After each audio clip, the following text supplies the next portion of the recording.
السلام علیکم دوستو، کیا حال ہے؟ اللہ پاک آپ سب کو سلامت رکھے، اللہ پاک آپ سب کو خوشیاں رکھے دے۔ امید ہے آپ تمام دوست خیر و عافیت سے ہوں گے۔ تمام دوست جو بھی ہمارے چینل پر نئے رہے ہیں ہمارے چینل کو سبسکرائب کریں اور بیل آئکن دبائیں تاکہ ہر آنے والی اپڈیٹس آپ تک پہنچتی رہے۔ آج ہم آپ تمام دوستوں کے ساتھ ایک جنگ یرموک کا ایک واقعہ جو ڈاکٹر علامہ محمد اقبال رحمۃ اللہ علیہ نے ایک نظم کی شکل میں پورے واقعے کو بیان کیا ہے، وہ نظم آپ تمام دوستوں کے ساتھ ہم شیئر کریں گے۔ یہ جو میدان یرموک ہے وہ اردن میں شام کے قریب واقع ہے، جہاں ایک زمانے میں شام کی حکمرانی ہوا کرتی تھی، جہاں 15ویں ہجری میں حضرت ابو عبیدہ بن جراح رضی اللہ تعالیٰ عنہ کی سپہ سالاری میں صرف 20,000 مسلمان سپاہیوں کے لشکر نے روم کے ان عساکر کو شکست فاش دی جن کی تعداد 2 لاکھ بتائی جاتی ہے۔ حضرت ابو عبیدہ بن جراح رضی اللہ تعالیٰ عنہ نے اس مارکے کے بعد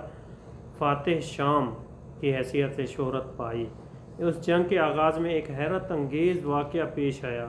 جس کو اقبال نے ان اشعار میں نظم کیا ہے، جن کی وہ نظم کیا ہے؟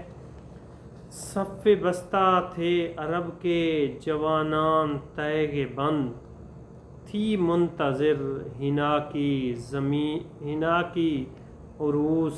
زمین شام، ایک نوجوان صورت سیماب مضطرب آ کر ہوا امیر عساکر سے مخاطب، اے بو عبیدہ رخصت پیکار دے مجھے، اے بو عبیدہ رخصت پیکار دے مجھے، لبریز ہو گیا میرا صبر و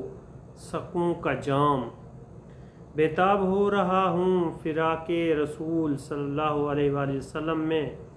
ایک دم کی زندگی بھی محبت میں ہے حرام، جاتا ہوں میں حضور رسالت مآب صلی اللہ علیہ وآلہ وسلم پناہ میں، لے جاؤں گا خوشی سے اگر ہو کوئی پیام، یہ ذوق و شوق دیکھ کے پرنم ہوئی وہ آنکھیں جس کی نگاہ تھی صفت تیغ بے نیام، بولا امیر فوج کے وہ نوجواں ہے تو، پیروں پہ تیرے عشق کا واجب ہے احترام، پوری کرے خدائے محمد تیری مراد، کتنا بلند تیری